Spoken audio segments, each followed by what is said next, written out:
განმოგზავნებთ საუბრებს ქრისტიანული ლიტერატურის ისტორიიდან. ჩვენს წინა საუბარში განვიხილავდით დაცემულ მდგომარეობაში კაცობრიობისათვის, კაცობრიობის გამთლიანებისათვის აუცილებელი პირობის ერთი ენის რაობის საკითხს. იმ თვისებებს, რაც ამ ენას ყველაზე უფრო ძირეულად უნდა ჰქონოდა, კვლავ შეგახსენებთ, რომ გამსჭვალავი ამ ენისა, პირველ ენისა, კაცობრიობის პირველ ენისა დაცემულ მდგომარეობაში უნდა ყოფილიყო ერთი მხრივ მწუხარება საკუთარი დანაშაულის გამო და მეორე მხრივ ამ მწუხარებაში სასოებაც იმისა, რომ ადამიანს ეპატიება დანაშაული და ის თავის სამშობლოს კვლავ დაუბრუნდება. კვლავ გამოიხსნება ცოდვისმიერი ტყვეობიდან.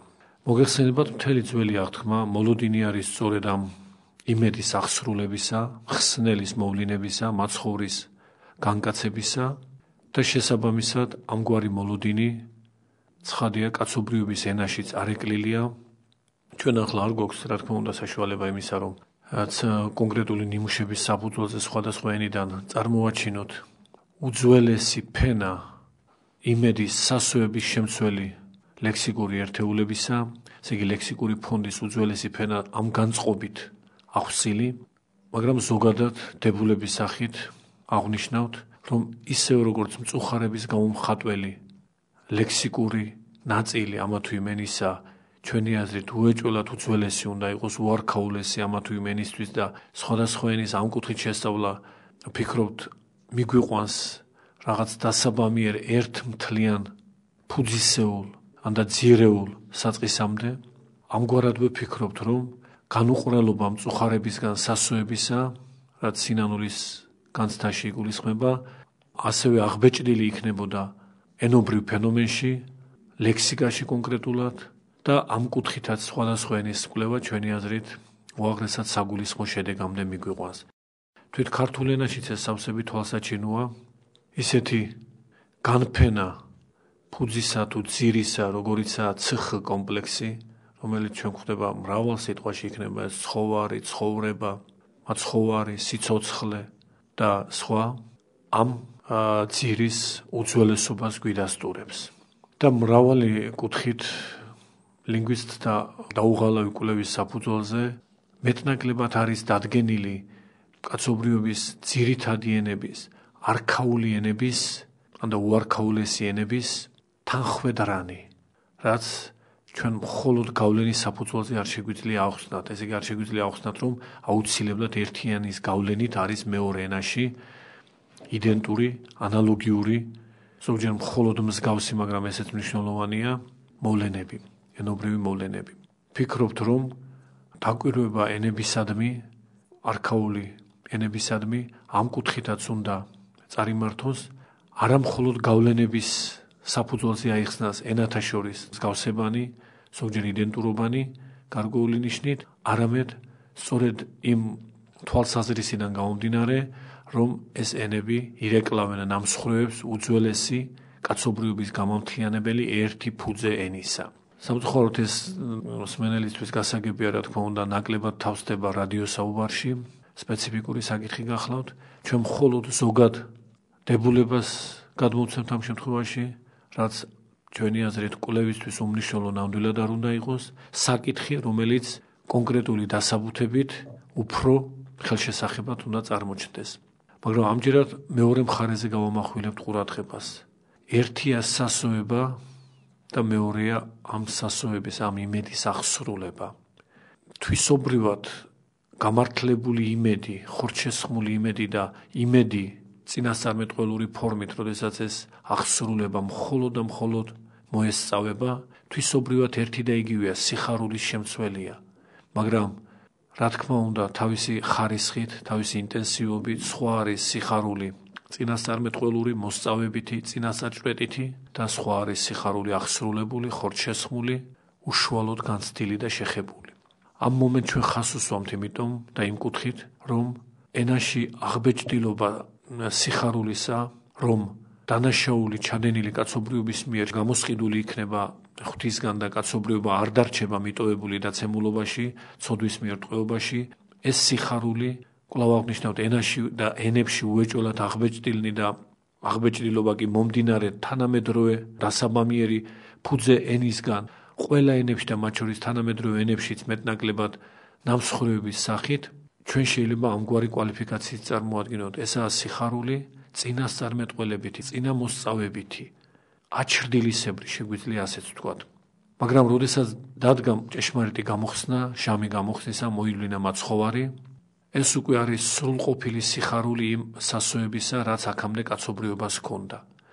და ეჭვი არ არის, რომ ამ სიხარულმა ადამიანი თლიანად გამსჭვალა ყველა მის თვისებაში, იქნება ეს ბუნებითი, თანდაყოლილი თუ მყარად შეძენილი, მყარად შთანერგილი და მათ შორის ენობრივ ფენომენშიც უეჭველად და ესაა უკვე ენა, ახალი აღთქმისეული, მაცხოვნებელი სიხარულის შემცველი.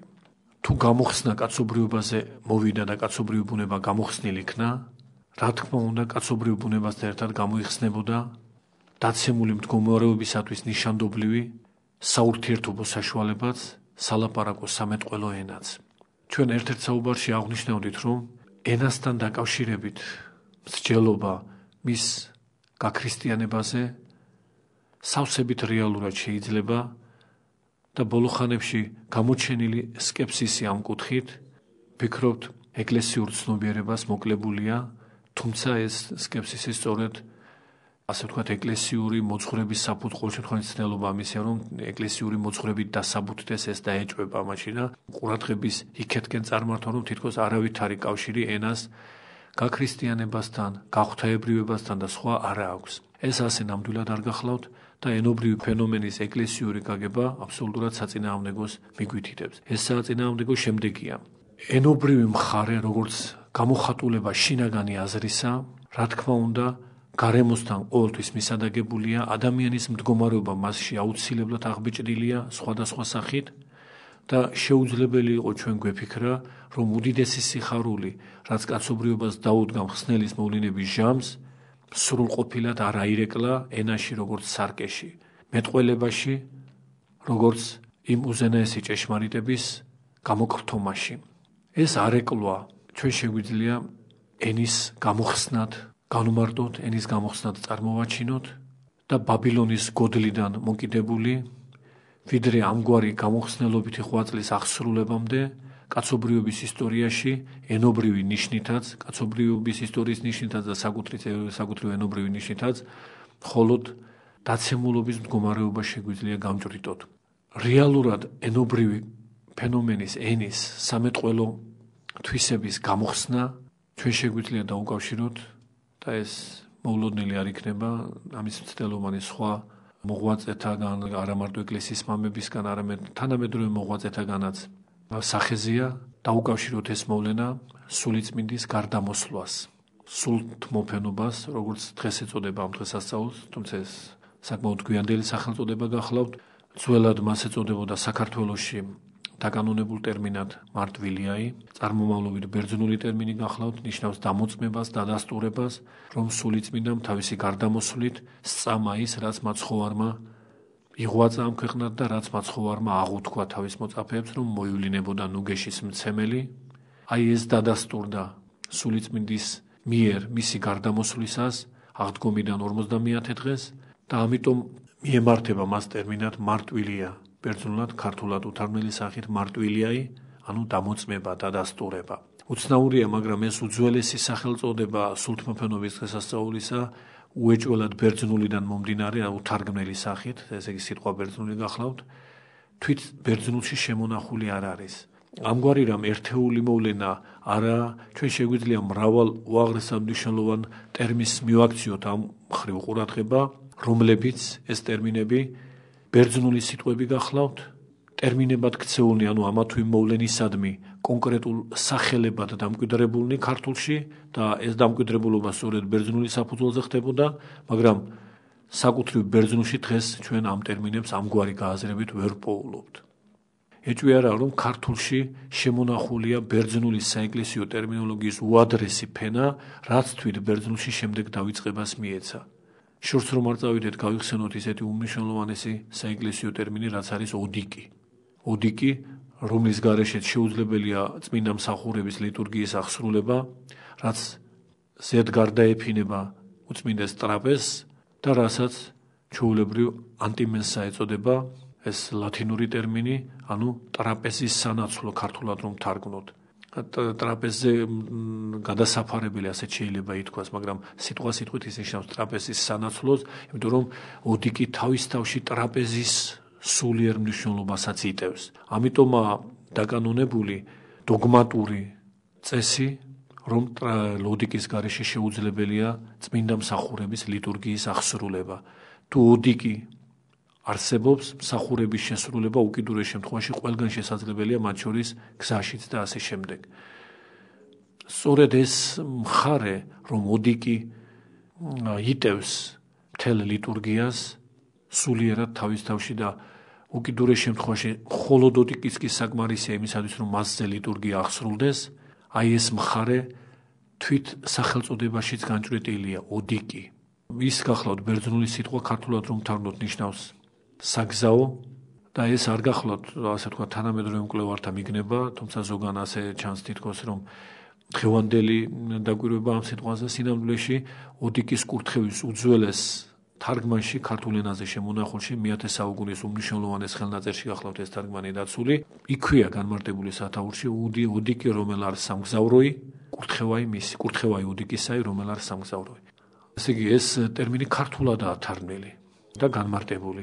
ამრიგად ამ ტერმინის ბერძნულობა უეჭველია, ხოლო სამგზავრო იმიტომ ერქვა მას, რომ როდესაც დასაბამიერ ეპოქაში ჯერ კიდევ ტაძრებით მოფენილი არ იყო მთელი ქრისტიანული უიკუმენა და სამღვდელო პირები და ჭეშმარიტების მახარებლები ერთი ადგილიდან მეორე ადგილას გადადიოდნენ ხშირად, ჯერ მსახურე, ჯერ მოსაქცევად წარმართებისა და შემდეგ გარკვეულ საეკლესიო მსახურებათა და მათ შორის ლიტურგიის აღსასრულებლად სამღვდელოებას თან მიჰქონდა ოდიკი და საჭიროების ჟამს, როგორც უკვე აღნიშნეთ, გზაში, მინდორზე, ველზე მათ შეეძლოთ მსახურების აღსრულება კარავში გარდაფენილ ოდიკზე. ამიტომ დაუმკვიდრდა ამ უწმინდეს ნივთს სახელად ოდიკი. და ეჭვი არ არის, რომ ეს თვით ბერძნულშივე იქნებოდა ამ წმინდა მოვლენის აღნიშნულად. მაგრამ შემონახული გახლავთ ეს ტერმინი მხოლოდ ქართულში, ბერძნულში ის დაკარგულია, არც ერთ ტექსტში თავს არ იჩენს და დამკვიდრებულია ეს ლათინური და მომდინარე სახელწოდება ანტიმენსა, სადაც მენსა სწორედ ლათინურად ტრაპეზს ნიშნავს. სხვა მრავალი ტერმინი კიდევ აღნიშნავთ, ამასვე მიგვითითებს და ერთ-ერთი მათგანი გახლავთ სწორედ ეს ჩვენს მიერზე მოხსენებული მარტვილიაი, რომელიც უეჭველად ბერძნულიდან მომდინარეობს, თავის დროზე ბერძნულ საეკლესიო ტერმინოლოგიაშიც იქნებოდა, მაგრამ იქ დაკარგულია და შემონახულია ქართულში. მოგვიანებით, როდესაც ბერძნულთან ტერმინოლოგიური თანხმედრის აუცილებლობა მკვეთრად არის წარმოჩენილი საქართველოში, გადაიდგა მცდელობა იქეთკენ, რომ მარტვილიის ნაცვლად სულთმეფენობის დღესასწაულის აღნიშნულად ახალი, უფრო ზედმიწევნით თანხმედრი ბერძნულთან ტერმინი დამკვიდრებული იყო. ბერძნულში მარტვილიას ეწოდება პენტეკოსტე, 50, ასე რომ თარგმნოთ 50-ეული, ასე შეიძლება ითარგმნოს ქართულად. და 50 ძველ ქართულში გახლავთ ერგასისი, ერგი 100-ია და ერგი ნახევარია და ერგასისი ნიშნავს 100-ის ნახევარი, ანუ 50, 50-ეული. და რამდენიმე ტექსტში მე-12 საუკუნისა ჩვენ გვხვდება მარტვილიის ნაცვლად ტერმინი ერგასისი. თუმცა ამას მარტვილიავე არ შეუძლია, იმდენად მყარად იყო ქართულ ენაში ეს ბერძნული ტერმინი უთარგმნელად დაკანონებული, რომ ის კვლავ დარჩა და ძალიან გვიანდელია კვლავ აღნიშნავთ ტერმინის სულთმოფენობა, რაც ამ დღესასწაულს თუნდაც დღესაც ეწოდება. შეიძლება და გვეფიქრა, რომ სულთმოფენობა არც არის თლად ადეკვატური ტერმინი შესაბამისი დღესასწაულისა, განსაკუთრებით ერთი შეხედვით უარყოფით გააზრებას იძენს კომპოზიტის პირველი ნაწილი მრავლობითში სულთ. სულთმოფენობა რომ ჩვენ დავშალოთ, ასეთ სახეს მიიღებს სულთა მოფენა. მაშინ როცა ვიცით, რომ აქ ხდება ერთადერთი სული წმინდის მოფენა.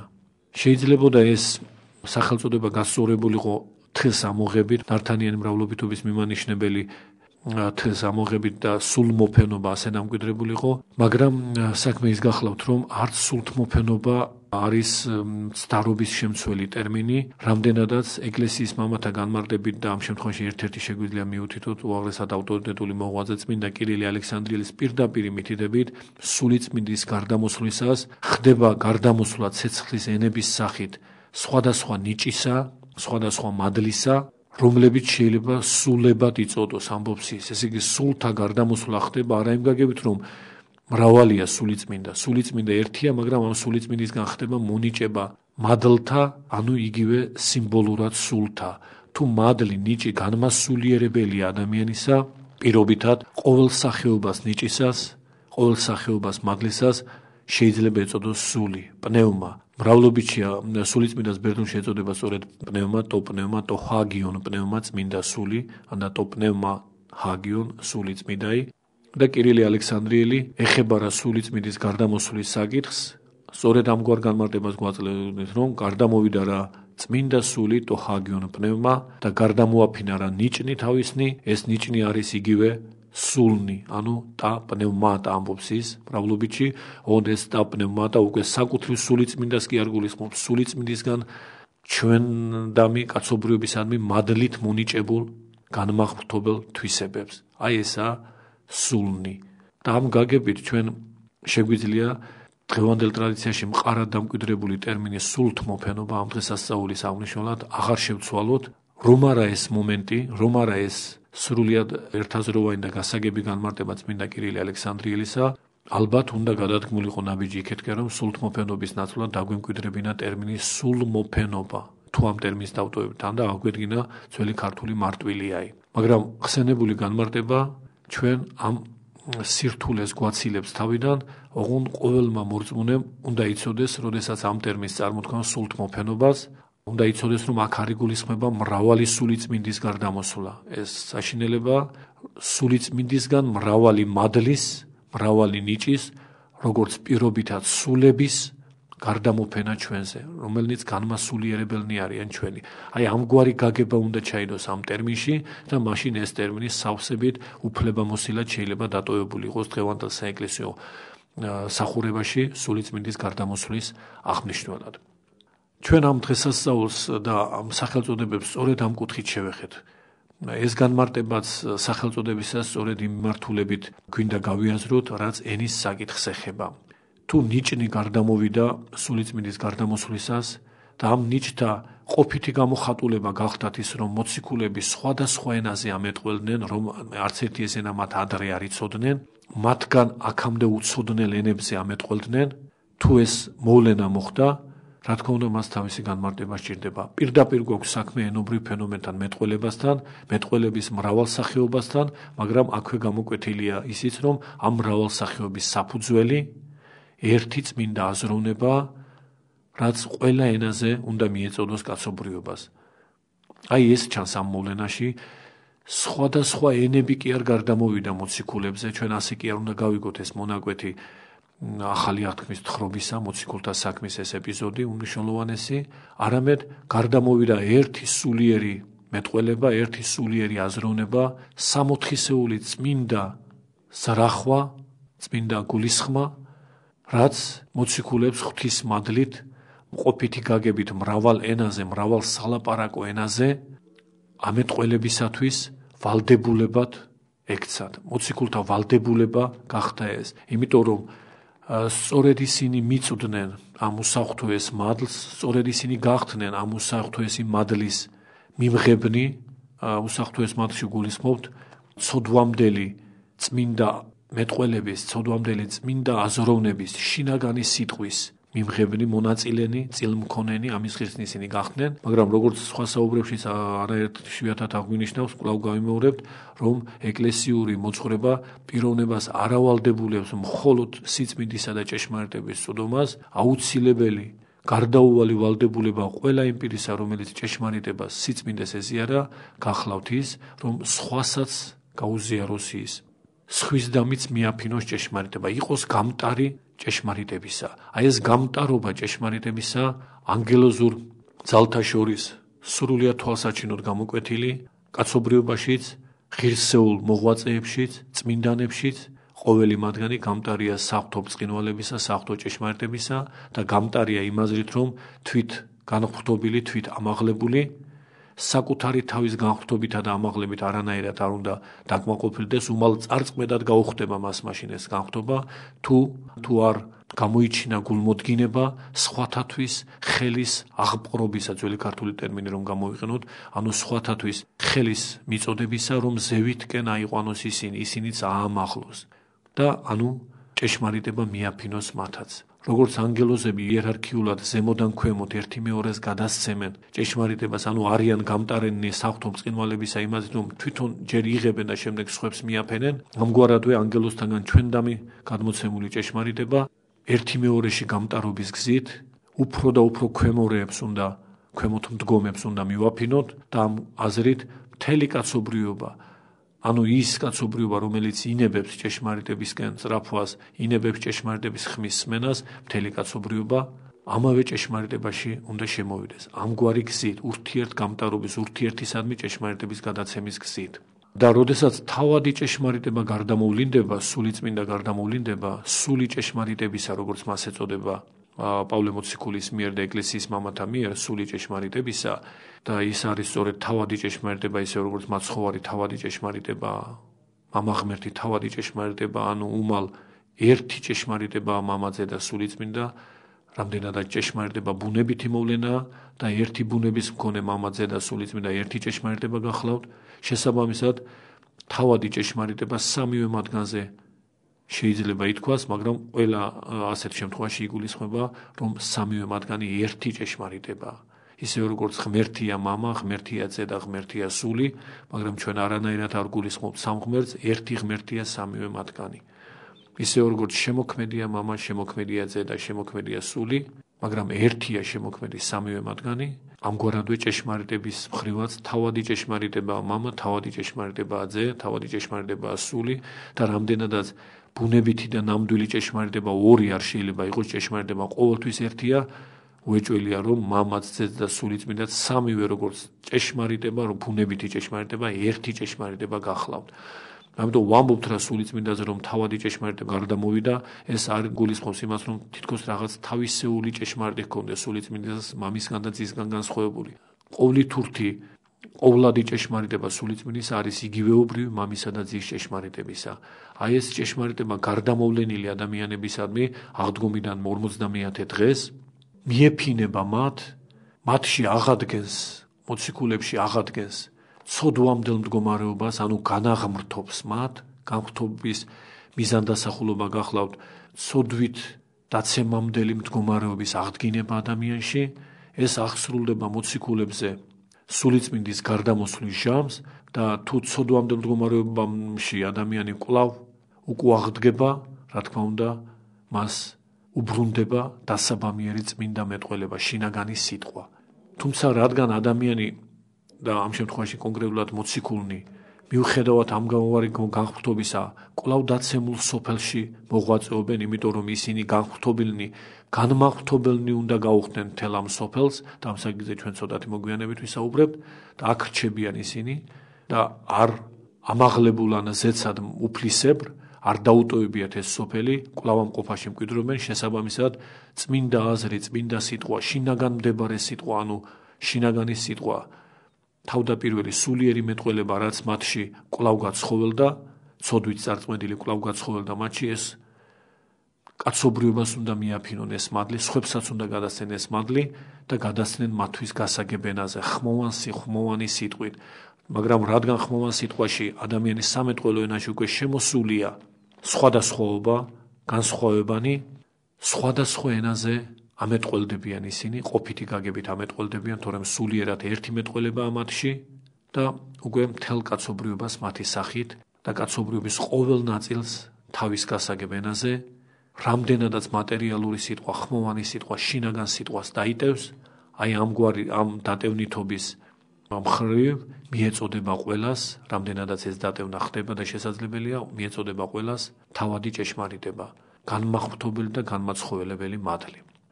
მადლობთ ყურადღებისათვის.